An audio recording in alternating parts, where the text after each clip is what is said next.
We got a 1, a 2, a 3, and a hey now! Metal Mike coming at you from the bunker, deep in the bunker as always.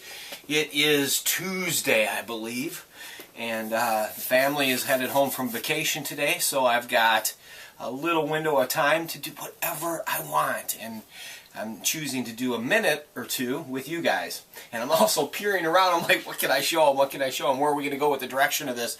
Let's just take a look at a couple of pieces that I've scored at the flea market, and I'm excited about the flea market. It's coming this Sunday. I'm going to be there. I'm ready. I'm always on the hunt for military stuff. You know it. And heavy metal items, rock and roll, old toys, steel pressed cars, trucks, you name it. Oil cans, signs. The hunt is on.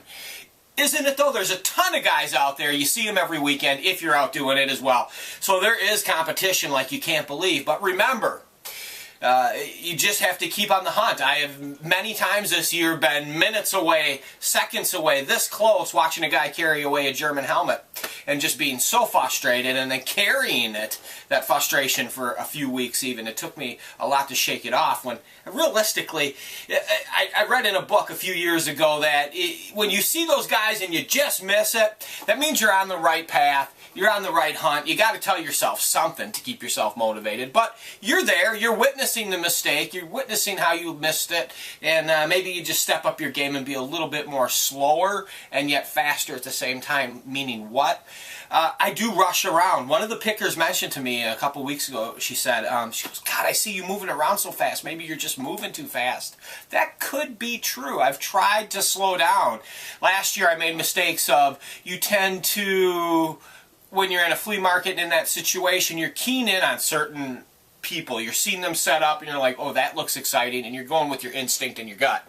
And a lot of the times you'll look over and you'll see someone that doesn't have much that's impressive at all, and so you will bypass that. And that's where the mistake can be made, because they are the ones that maybe right next to all the items that are so uninteresting and so boring to you have 3 bayonets laying on the ground or an old steel press truck in the car that they haven't pulled out yet. You got to go up, you got to be diligent, you got to ask questions, you got to say, do you have anything? And then you can move on. A lot of the time I don't even ask. I just do a lot unless I feel comfortable. I like to use my eyes. That's my favorite thing to use. So anyway, getting back to that flea market this Sunday, yes, I'm stoked. It's always an opportunity to find something new for the collection or find some amazing new item that you haven't seen before and just getting it at a great deal and a great price. So that being said, I've rambled enough. Let's take a look at a couple of things so you know what we're going to do.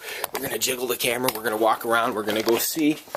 Here's some toy soldiers that I'm going to list on eBay real soon here. Just haven't gotten around to it.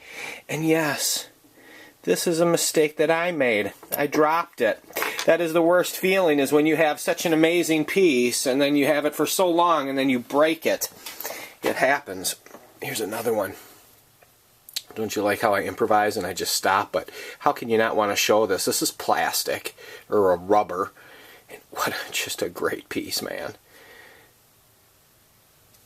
And these model kits here, let's focus onto those for a second. These are built, and this was an amazing pick. This was about, hell, I bet 10 years plus ago, there was a dumpster when I was out Sanford and Son in it, driving 7 days a week, 365, every day of the year, out hunting, looking for old stuff in dumpsters and next to trash cans.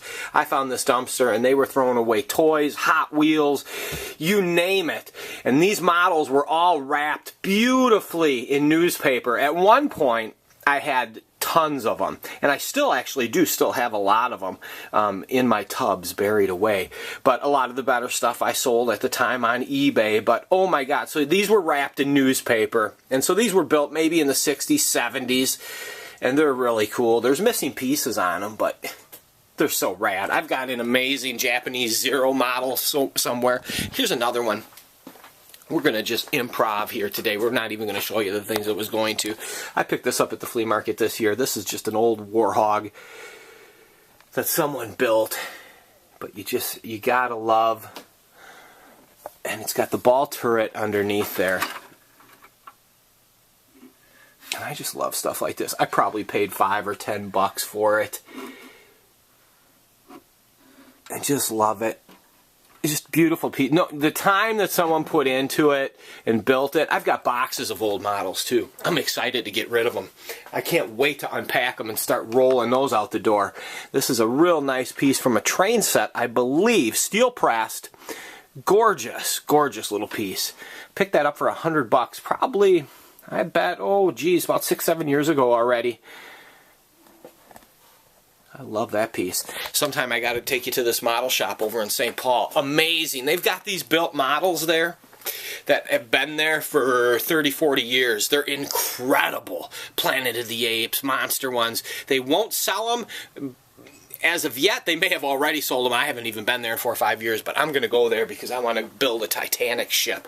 I'm a huge, huge fan of the Titanic. Let's go into that for myself too. If anyone out there has any vintage Titanic stuff, books, built ships, anything old, and I'm not talking the movie with that was just out in the 90s. I'm talking like just prior to that. Newspaper clippings, original postcards, you name it. I love the Titanic. I have since I was a little kid, and I think that kind of encompasses, if that's the proper word, just my collecting of history and wanting things that have a story behind them or have a story that you can see with your eyes. Patina. Beat up, battered old items. I love history.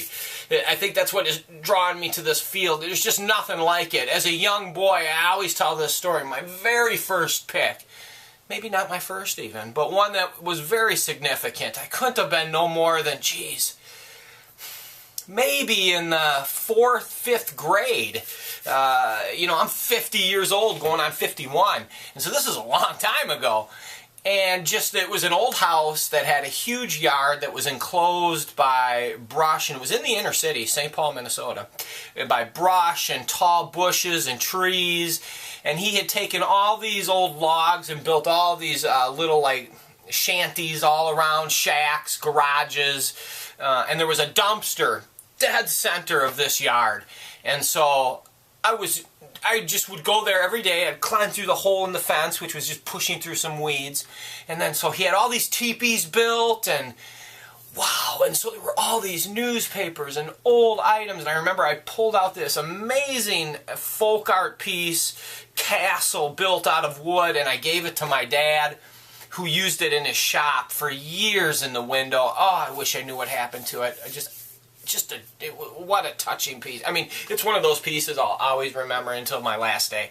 But that's why I love what I do. Getting back to the Titanic, if you got anything about it, you got a German helmet, you got an Iron Cross, let's make a deal, let's make a trade. I will overcompensate, because definitely my hoard from all those years of alley pick and garage sale and estate cleanouts, this is what I've got. And I want to get all this shit out. I just want, as I've stated many, many times before, just along the walls, and then showcase my most prized shit. Everyone, have a great day. Metal Mike, above ground, and let's keep hunting, let's keep picking. Sell something, one thing a day. Get some, one thing a day. That's what we got to do. That's what, if it's in your blood, that's what we got to do. Above ground, hey now!